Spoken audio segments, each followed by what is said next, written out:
दोस्तों आपका स्वागत है एक बार फिर से हमारे चैनल नोटबोर्ड में। तो दोस्तों आज की इस वीडियो में हम क्लास 10th संस्कृत का जो सिलेबस होने वाला है सेशन 2026 और 27 के लिए दोस्तों तो वो देखने वाले हैं।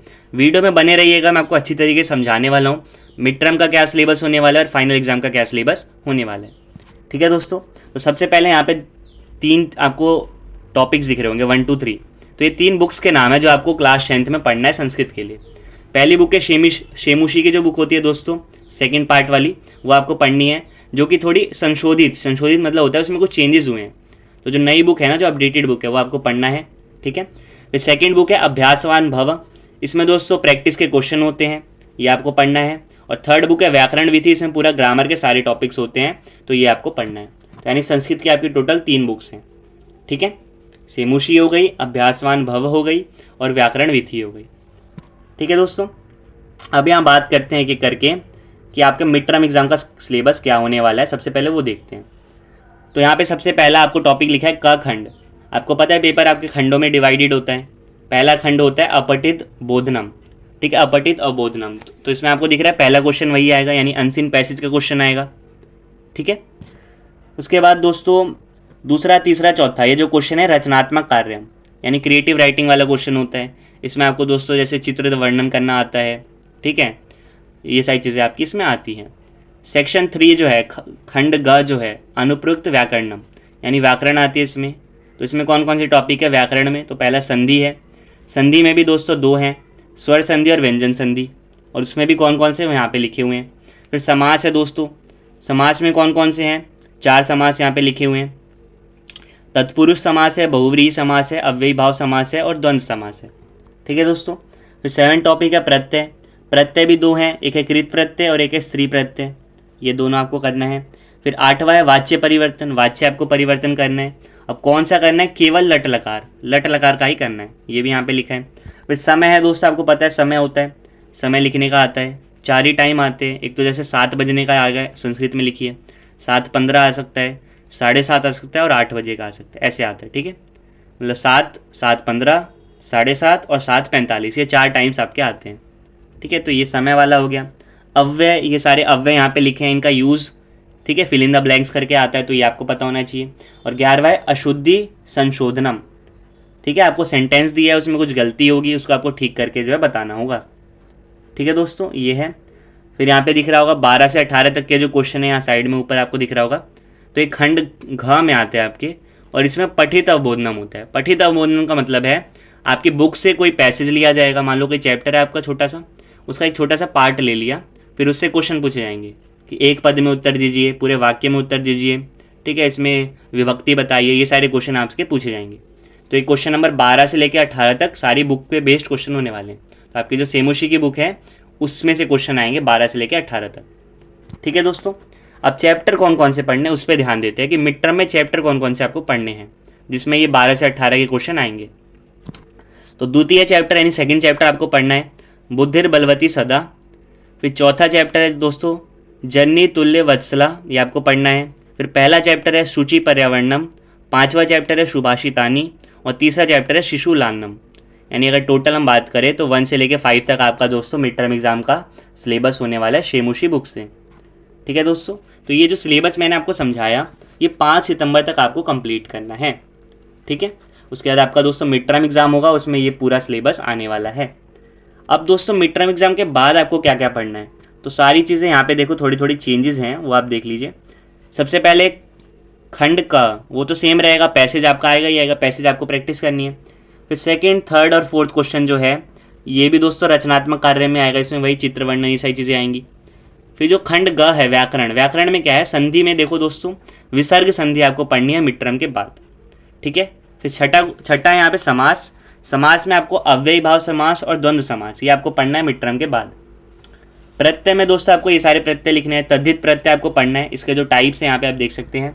ठीक है, मतुप हो गया, ठक हो गया, त्व हो गया और तल हो गया। ठीक है, फिर वाच्य परिवर्तन में आपको वही लट लकार वाला ही करना है। समय आपको वही दोस्तों करना है जो पहले आपको मैंने बताया। अव्यय भी दोस्तों वही है, यहाँ पे देखिए कुछ कुछ ऐड हुए हैं तो वो भी आपको करने हैं। और अशुद्धि संशोधनम वही है, आपको सेंटेंस को ठीक करके लिखना है या बताना है। ठीक है, और 12 से 18 तक का वही पैटर्न रहने वाला है। 12 से 18 तक के जो क्वेश्चन आएंगे वो सारे आपके बुक पे बेस्ड आएंगे। अब बुक में चैप्टर कौन कौन से पढ़ने हैं मिड टर्म के बाद, उस पर ध्यान देते हैं। तो चैप्टर 6 जो है दोस्तों सौहार्द प्रकृति शोभा, वो आपको पढ़ना है। चैप्टर 7 है विचित्र साक्षी, ये भी आपको मिड टर्म के बाद पढ़ना है। फिर 8वां चैप्टर है सूक्त है, ये भी आपको मिड टर्म के बाद पढ़ना है। और 10वां चैप्टर है दोस्तों अन्योक्त है, तो ये भी आपको मिड टर्म के बाद पढ़ना है। यानी मिड टर्म में आपको टोटल 5 चैप्टर पढ़ने हैं शेमुशी से, और मिड टर्म के बाद 4 चैप्टर पढ़ने हैं। ठीक है, तो ये दोस्तों आपका पूरा सिलेबस हो गया। ठीक है, तो अब मैंने दोस्तों जो आपको पहले सिलेबस बताया मिड टर्म का और मिड टर्म के बाद का, ये टोटल सिलेबस आपको दोस्तों 5 दिसंबर तक कंप्लीट करना है। फिर आपको इसकी प्रैक्टिस करनी है, फिर आपके प्री बोर्ड एग्जाम होंगे, तो प्री बोर्ड में दोस्तों ये सारा सिलेबस आने वाला है। ठीक है दोस्तों, अब जो बोर्ड एग्जाम होगा उसका पेपर का पैटर्न कैसा होने वाला है वो यहाँ पे अच्छे से समझा रखा है, वो देखते हैं। ठीक है, कि पेपर का पैटर्न क्या होगा, कौन से नंबर का क्वेश्चन में क्या पूछा जाएगा, ये सब यहाँ पे बता रखा है। तो पहला खंड है दोस्तों आपका अपठित अवबोधनम, यानी जिसमें पैसेज होता है, अनसीन पैसेज होता है, अपठित गद्यांश होता है। तो पहला क्वेश्चन आपका गद्यांश का आएगा बोर्ड एग्जाम में। ठीक है, इसमें 80 से 100 शब्द का आपको गद्यांश दे रखा होगा, उस पर बेस्ड क्वेश्चन होंगे। एक शब्द में उत्तर देने वाला होगा, पूरे लाइन में लेने वाला होगा आंसर। ठीक है, शीर्षक लिखने का आ सकता है। ठीक है, और ये सारी चीज़ें आ सकती हैं। पर्यायवाची विलोम पद बताओ क्या है, सर्वनाम संज्ञा कहाँ पे यूज़ हो रहा है, कर्ता क्या है, क्रिया क्या है, ये आ सकता है। विशेषण और विशेष्य क्या है ये बताने के लिए आ सकता है। तो ये सारे क्वेश्चन आ सकते हैं।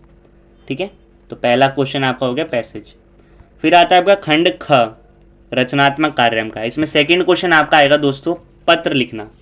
ठीक है, आपको पत्र लिखा होगा, औपचारिक अनौपचारिक में से कोई भी हो सकता है। मंजूषा दी होगी, यानी हेल्प बॉक्स दिए होंगे, उसमें वर्ड होंगे, तो आपको सही वर्ड को सही जगह पे फिल करके पत्र को पूरा करना है। ठीक है, फिर तीसरा क्वेश्चन आएगा चित्र वर्णन। चित्र दिया होगा तो उसका आपको वर्णन करना है मंजूषा की हेल्प से, हेल्प बॉक्स में वर्ड होंगे उसकी मदद से, या फिर आपके पास चॉइस होगी, आपको अनुच्छेद लिखना होगा किसी भी टॉपिक पे। ठीक है, टॉपिक दिया होगा, उसके कीवर्ड्स दिए होंगे, मंजूषा दी होगी। ठीक है, फोर्थ क्वेश्चन आएगा दोस्तों, इसमें आपको क्या करना है, अनुवाद करना है। ठीक है, संस्कृत में आपको अनुवाद करना है किन्हीं 5 सेंटेंस का। तो सेंटेंस आपको दिए होंगे, उसको आपको संस्कृत में अनुवाद करके लिखना है। तो ये आपका दोस्तों खंड ख होने वाला है, जो व्याकरण वाला वो जो रचनात्मक कार्य वाला होने वाला है। ठीक है दोस्तों, अब अगला जो खंड है ग, वो व्याकरण का है। तो आपका जो पेपर का 5th क्वेश्चन होगा दोस्तों, उसमें आपको संधि करनी होगी। अब मैंने आपको बताया ये बोर्ड एग्जाम का पैटर्न है, तो मिड टर्म से पहले बाद का दोनों का सिलेबस एडिड होगा। तो इसलिए संधि में तीनों हैं, स्वर संधि भी है, व्यंजन संधि भी है और विसर्ग संधि भी है। ठीक है दोस्तों, तो इन तीनों पे बेस्ड क्वेश्चन आएंगे। फिर छठा क्वेश्चन आपके पेपर में समास का आएगा। समास में सारे हैं, तत्पुरुष समास है, बहुव्रीहि है, अव्ययी भाव है और द्वंद्व समास है। ठीक है, ये चारों हैं। फिर प्रत्यय में दोस्तों आपके तीनों प्रत्यय आएंगे, मिड टर्म पहले वाले और मिड टर्म के बाद वाले, दोनों मिला के यहाँ पे लिखा है। कृत प्रत्यय, तद्धित प्रत्यय और स्त्री प्रत्यय। ठीक है, फिर वाच्य परिवर्तन आपका आएगा 8वां क्वेश्चन पेपर में। 9वां क्वेश्चन आपके पेपर में आएगा समय का। ठीक है, फिर 10वां क्वेश्चन आएगा अव्यय का। अव्यय भी दोनों मिला के दे रखे हैं मिड टर्म से पहले और बाद के, क्योंकि बोर्ड एग्जाम में पूरा सिलेबस दोस्तों आपका आता है और ये पेपर का पैटर्न है बोर्ड एग्जाम का। फिर 11वां क्वेश्चन होगा आपका अशुद्धि संशोधन, यानी आपको गलतियों को ठीक करके लिखना होगा। ठीक है, वैसे तो MCQ आता है, टिक करने का ही आता है, तो वही आपको करना होगा। ठीक है, तो ये आपका दोस्तों खंड ग था व्याकरण वाला। अब आता है खंड घ, जो लास्ट आपका सेक्शन है, सेक्शन D जिसको बोल सकते हैं हम, पठित अवबोधनम। तो ये कैसा होने वाला है, तो इसमें क्वेश्चन नंबर 12 आएगा दोस्तों। इसमें एक गद्यांश दिया होगा आपके बुक से। ठीक है, आपके जो चैप्टर्स वाले हैं ना, जो कहानी वाले चैप्टर्स है, उससे कोई भी गद्यांश दिया होगा, उस पर फिर क्वेश्चन पूछे जाएंगे। एक शब्द के क्वेश्चन आ सकते हैं, पूर्ण वाक्य वाले आ सकते हैं। ठीक है, विशेषण विशेष से पूछ लेगा, पर्यायवाची पूछ लेगा, सर्वनाम ये सब पूछ लेगा, तो यही सारी चीज़ें पूछी जाएगी। फिर क्वेश्चन 13वां आपका आएगा पद्यांश का। पद्यांश होता है जो कविताएं आपके श्लोक दे रखी है ना बुक्स में, तो ऐसे आपको कोई 2-4 लाइनें श्लोक की दे देंगे, उस पर उससे जुड़े हुए फिर क्वेश्चन पूछे जाएंगे। सेम उसी तरह क्वेश्चन होंगे, एक शब्द में लिखने वाले होंगे, पूरी लाइन में लिखने वाले होंगे, विशेषण विशेष्य, पर्यायवाची, विलोम शब्द, ये सब आ सकता है। ठीक है दोस्तों, फिर क्वेश्चन नंबर 14 जो होगा आपके पेपर का, वो नाट्यांश होगा। आपकी बुक में नाटक वाले चैप्टर हैं, तो नाटक का कोई कुछ लाइनें यहाँ पे लिखी होंगी, फिर उससे जुड़े हुए क्वेश्चन पूछे जाएंगे सेम पैटर्न पे। ठीक है, एक लाइन में, पूरे सेंटेंस में। ठीक है, फिर ऐसे कर्ता क्रिया क्या है, विशेषण विशेष्य क्या है, पर्यायवाची विलोम क्या है, ये सब पूछा जाएगा। ठीक है दोस्तों, 15वां क्वेश्चन जो आपके पेपर का होगा दोस्तों, वो है प्रश्न निर्माण का। आपको सेंटेंस दिया होगा, अंडरलाइन वर्ड होगा, आपको उसको रिप्लेस करके क्वेश्चन बनाना है। ठीक है, प्रश्न का निर्माण करना है। 16वां क्वेश्चन होगा दोस्तों, आपको 2 ऑप्शन होंगे, उनमें से आपको एक करना है।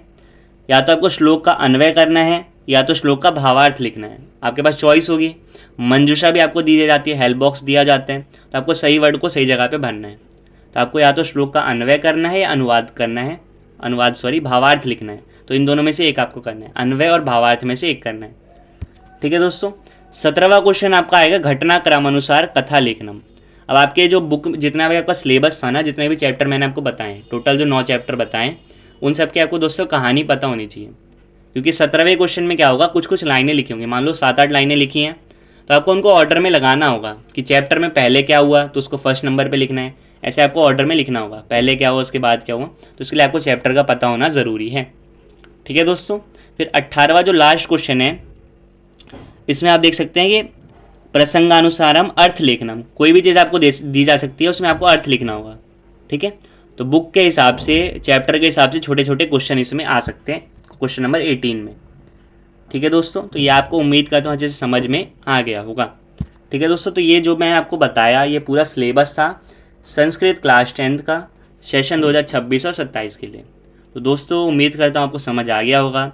और अगर आपने दोस्तों चैनल पर नए हैं तो सब्सक्राइब जरूर कर लीजिए। ठीक है, आपके लिए हम मेहनत कर रहे हैं। और वीडियो को ज़रूर शेयर कीजिए दोस्तों, ताकि दोस्तों आपके जो दोस्त हैं उनको भी सिलेबस समझ में आ जाए। ठीक है।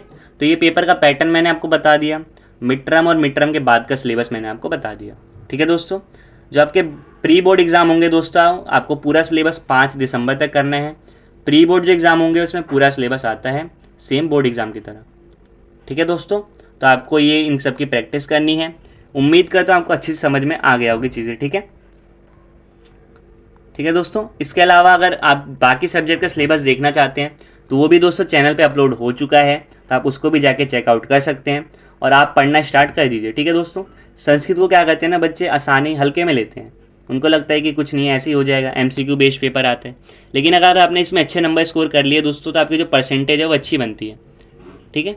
तो आप इसमें थोड़ी सी मेहनत करेंगे ना, तो बहुत अच्छा आपको इम्प्रूवमेंट देखने को मिल सकता है। तो उम्मीद करता हूँ दोस्तों आप संस्कृत को भी थोड़ा सीरियसली पढ़ेंगे। और क्योंकि आपको पता ही है हमारी तो सबसे पुरानी भाषा में से एक है यहाँ पे इंडिया में, तो इसको पढ़िए आप, इसको इंटरेस्ट आएगा आपको पढ़ने में। ठीक है। तो उम्मीद करता हूँ आप इसको पढ़ेंगे अच्छे से, सिलेबस को आप ध्यान में रखेंगे। आपसे फिर मिलेंगे दोस्तों नेक्स्ट वीडियो में। तब तक के लिए bye bye, see you again and thanks for watching.